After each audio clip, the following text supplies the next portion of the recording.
안녕하세요 여러분. Previously, 지난 시간에 우리는 세포 주기와 체세포 분열에 대해 알아보았습니다. 세포 주기는 간기와 분열기로 나뉘어지는데 간기는 G1, S, G2 기로 구분되며 전체적으로 세포의 생장이 일어나고 S기에는 DNA의 복제가 일어난다고 했습니다. 분열기는 전, 중, 후, 말기로 핵 분열과 세포질 분열이 일어난다고 했습니다. 전기에 핵막이 사라지고 염색사가 응축되어 염색체가 되고, 중기에 방추사에 의해 염색체가 적도판에 배열되고, 후기에 염색분체가 분리되어 양극으로 이동하고, 말기에 핵막이 생겨 염색체가 풀어져 염색사가 되며, 동물에서는 수축환이 생기고 식물에서는 세포판이 생겨서 한 개의 모세포로부터 두 개의 딸세포가 생긴다고 했죠.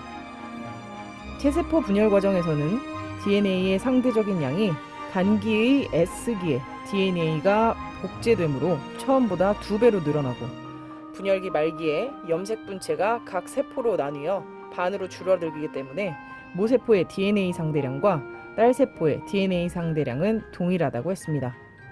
또한 체세포 분열을 거치더라도 핵상은 EN으로 동일하다고 했습니다. 오늘은 생식세포의 세포 주기를 염색체의 모양과 이동에 따라 구분하여 이해하고 유전 정보가 다음 세대에 어떻게 전달되는지 알아보도록 하겠습니다. 체세포 분열이 온 몸의 세포에서 일어났다면 감수 분열은 정소와 난소 등의 생식기관에서 정자와 난자와 같은 생식세포가 만들어질 때 일어납니다. 사람에서 세대가 바뀌어도 염색체 수가 일정하게 유지되기 위해서는 부모에게서 생식세포 형성 시 염색체 수가 반으로 감소해야 합니다. 이때 염색체 수가 반으로 줄어든 것을 반수체라고 하며 EN에서 N이 된 것이죠. 그래야 반수체인 정자와 반수체인 난자가 만나 이배체의 자손이 만들어져 부모와 같은 염색체 수를 갖게 되는 것이죠. 세포 주기는 체세포 분열과 동일하게 간기와 분열기로 구분됩니다. 간기는 세포 주기의 90% 이상을 차지하며 세포 내 물질을 합성하고 세포 소기관을 만들어 생장하는 시기입니다. 간기는 다시 G1, S, G2 기로 구분됩니다. 이때 G는 갭 사이 또는 growth라는 이야기도 있죠. 이렇게 의미하고, S는 synthesis, 복제를 의미합니다. G1기에는 세포 생장을 하고, S기에는 DNA의 복제가 일어나며 세포 생장을 하고, G2기에는 다가올 세포 분열을 준비하며 세포 생장을 합니다. 즉, 간기에는 전체적으로 세포 생장이 일어납니다. 분열기에는 염색체의 모양과 행동에 따라 전기, 중기, 후기, 말기로 구분되고, 핵 분열이 먼저 일어나 유전 물질이 나누어진 후 세포지 분열이 일어나 딸세포가 만들어집니다.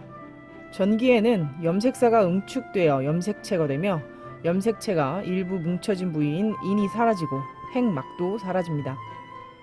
이때 체세포 분열과 다른 점은 상동 염색체끼리 접합하여 이가 염색체가 만들어진다는 것입니다.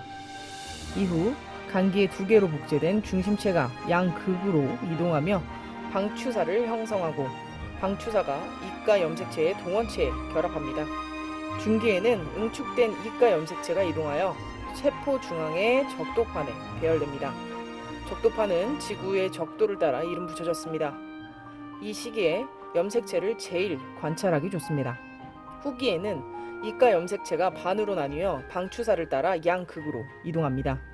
이때 상동 염색체가 반으로 나뉘어 핵상이 EN에서 N이 됩니다. 말기에는 염색체가 풀어지지 않고 핵막이 다시 나타나며 세포질이 분열됩니다. 세포질 분열은 동물에서는 나뉘어진 유전물질 사이에 수축환이 생겨 세포질이 안쪽으로 함입되어 나뉘어지며, 식물에서는 세포 중심 부위에 세포판이 형성되어 바깥쪽으로 성장하면서 세포질이 나뉘어져 2개의 딸세포가 생깁니다.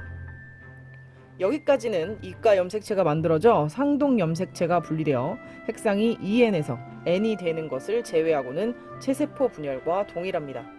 하지만 감수 분열은 분열이 2번 일어나며 앞에 감수 1 분열 이후 간기의 DNA 복제 없이 곧바로 감수 2 분열로 이어집니다. 감수 2 분열도 염색체의 모양과 행동에 따라 전기, 중기, 후기, 말기로 구분되고 핵분열이 먼저 일어나 유전물질이 나누어진 후 세포질 분열이 일어나 딸세포가 만들어집니다. 전기에는 염색체가 풀어지지 않으며 핵막이 사라집니다. 이후 두 개로 복제된 중심체가 양극으로 이동하며 방추사를 형성하고 방추사가 염색체의 동원체에 결합합니다.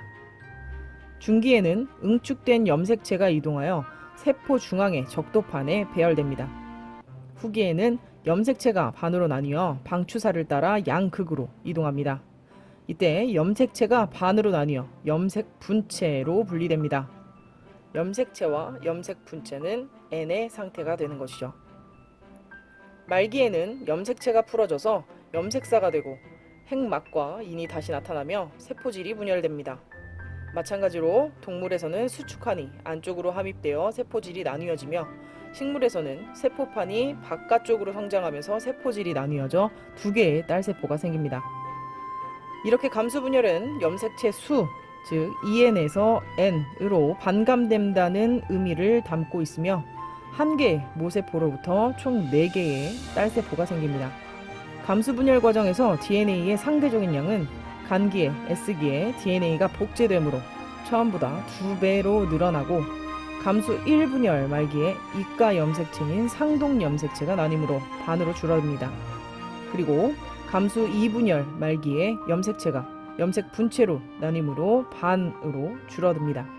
이렇게 암수 개체에서 감수 분열을 통해 형성된 생식세포가 결합하여 자손이 만들어져 유전적으로 다양한 자손이 생기는 생식을 유성생식이라고 합니다. 지금 보이는 이 사람은 자신의 자손 새 쌍둥이를 낳았습니다. 이 새 쌍둥이는 같은 부모로부터 태어났지만 서로 다른 생김새를 갖습니다. 아버지와 비교했을 때 닮은 부분이 있어 자손임에 틀림없지만 형제끼리는 닮은 듯 다른 모습을 갖습니다. 그 이유는 무엇일까요? 바로 유전적 다양성 때문입니다. 생식세포는 상동 염색체가 배열되고 분리되는 방법에 따라 염색체 조합이 달라질 수 있습니다. 이가 염색체, 즉 상동 염색체의 대립 유전자 구성은 다르고 감수 분열 과정에서 이가 염색체가 적도판에 배열되는 방향은 독립적이고 무작위적이어서 어떻게 분리될지 모릅니다. 그러므로 감수 분열을 거치면서 염색체가 분리되어 형성되는 생식세포의 유전적 다양성은 2의 N승 가지입니다. 즉 23쌍의 염색체를 지니고 있는 사람의 경우 2의 23승 가지의 다양한 생식세포가 만들어질 수 있으며 부계와 모계의 생식세포가 수정되어 태어날 수 있는 자손의 유전적 다양성은 2의 2N승, 즉 2의 46승까지입니다. 그런데 이가 염색체 형성 시 염색체의 일부가 섞이기도 하므로 감수 1분열에서 상동 염색체의 다양한 조합의 가능성보다 훨씬 더 다양한 자손이 생겨날 수도 있습니다. 단, 감수 2분열은 복제된 상태의 X자 모양 염색체가 염색 분체로 분리되므로 유전적 다양성이 생기지는 않습니다. 이렇게 유성생식을 하는 생물은 자손에게 유전적 다양성을 확보하여 새로운 환경에 잘 적응할 수 있는 체계를 갖고 있습니다. 그럼 이제 체세포 분열과 생식세포 분열을 비교해 봅시다. 체세포 분열과 감수 분열은 DNA 복지가 간기에 S기에 일어나게 됩니다. 상동 염색체의 접합은 체세포에서는 일어나지 않지만 감수 분열에서는 이가 염색체가 형성되면서 일어납니다. 체세포 분열은 염색 분체가 분리되어 EN에서 EN으로 염색체가 구성되고 감수 분열의 경우에는 염색체도 분리되고 염색 분체도 분리가 되기 때문에 EN에서 N으로 염색체가 구성됩니다. 즉, 체세포 분열은 한 번의 분열을 통해 2개의 딸세포를 얻고 감수 분열은 2번의 분열을 통해 4개의 딸세포를 얻습니다. 체세포 분열은 몸 전체에서 생장과 재생의 역할을 하며 일어나게 되고 감수 분열의 경우에는 정소와 난소 등의 생식기관에서 생식세포 형성의 역할을 하며 일어나게 됩니다. 유전 정보의 전달은 체세포로 생식하는 경우에는 무성생식과 같이 모세대와 동일한 유전적 구성을 가지는 방법을 통해서 일어나게 되고 감수 분열은 유성생식을 하는 생물에게서 일어나게 됩니다. 자, 이제 체세포 분열과 감수 분열을 비교하여 이해하였나요? 이제 교과서를 보고 내용을 정리해 보세요. 오늘의 과제는 체세포 분열과 감수 분열을 비교하는 표를 한 장으로 작성하여 구글 클래스룸에 제출하시면 됩니다. 다음 시간에 만나요. 안녕.